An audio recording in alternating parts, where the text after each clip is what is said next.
Families think daughter is brain dead. 4 years later, no one was prepared for her first words.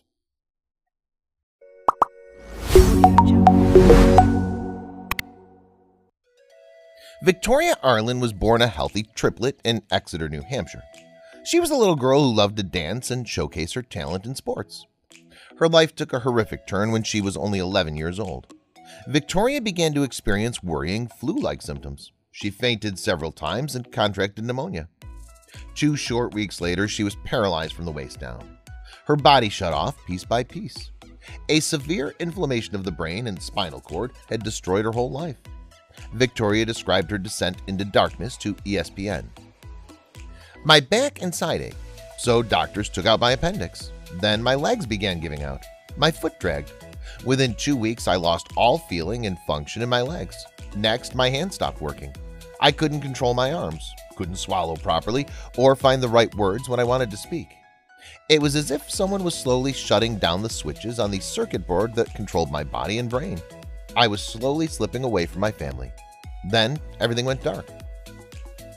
Her family could only watch in horror as Victoria lost the ability to talk, eat, and freely move. But her incredible story was only just beginning. What happened 4 years later would shock her family and physicians alike. Victoria spent almost 4 years trapped inside her own body. Doctors explained to her family that she was in a vegetative state. Only through being fed via a tube was she given the sustenance to stay alive. Her parents were made aware early on that it was highly unlikely she would recover. "We lost her," her mother Jacqueline said. What nobody knew, though, was that Victoria could hear her loved ones beside her hospital bed. 2 years after slipping into the coma, she woke up again mentally, but she still couldn't move her body.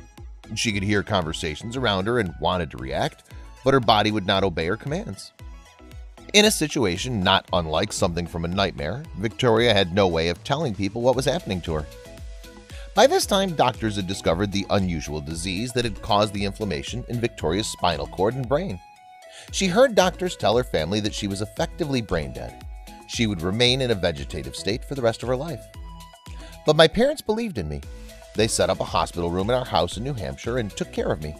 My 3 brothers, I'm a triplet and we have an older brother, talked to me and kept me in the know about what was going on outside my room. They empowered me to fight and get stronger.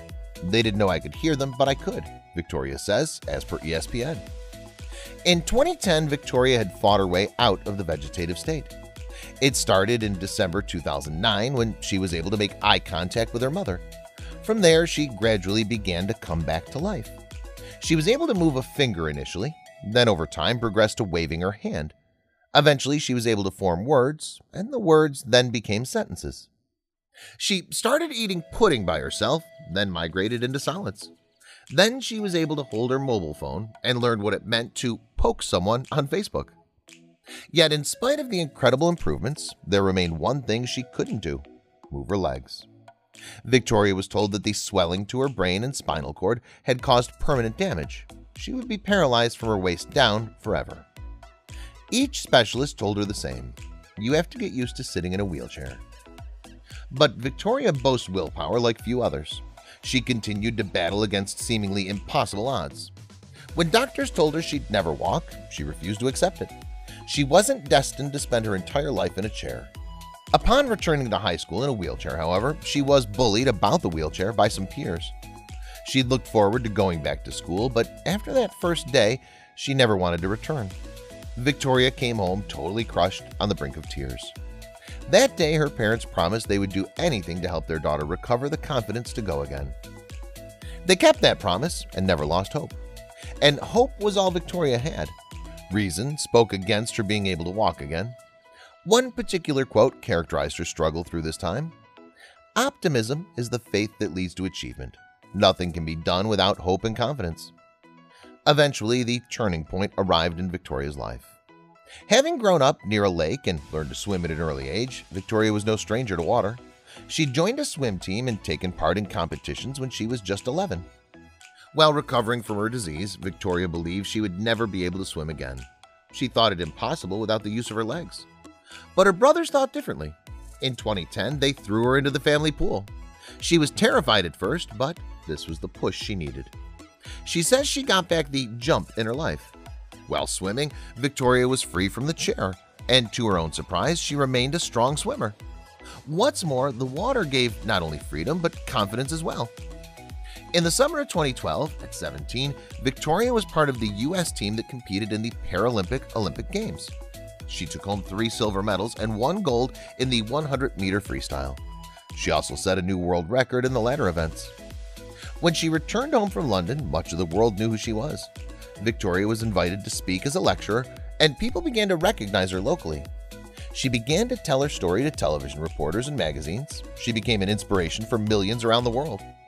There was, however, one thing that still bothered her: that wheelchair. In 2013, Victoria moved to San Diego to participate in the Project Walk program, which helps paralyzed people to stand on their own 2 legs again. My mother and I temporarily relocated to San Diego and lived with the family so I could train every day. We realized this was the place that could help me, but we didn't want to live hundreds of miles away from my brothers and dad.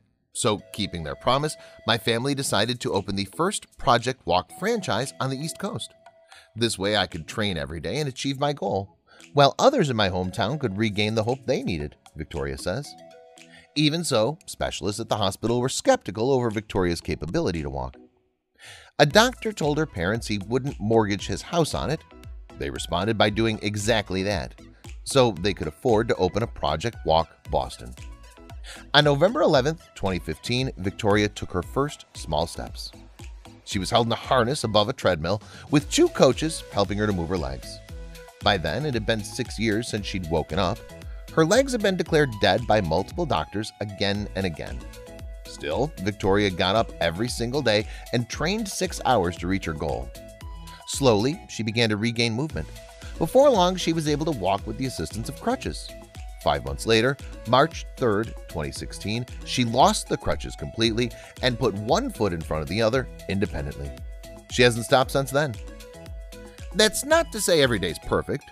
Walking is still challenging, and I still have significant impairment. I wear leg braces, follow a training program for 2 to 3 hours per day, and on the days when my legs feel more paralyzed, I have my chair or crutches on standby. But my struggle is now less visible, she explains. Only her coach and her close family know the true extent of the damage and the effort it takes for her to continue progressing each day.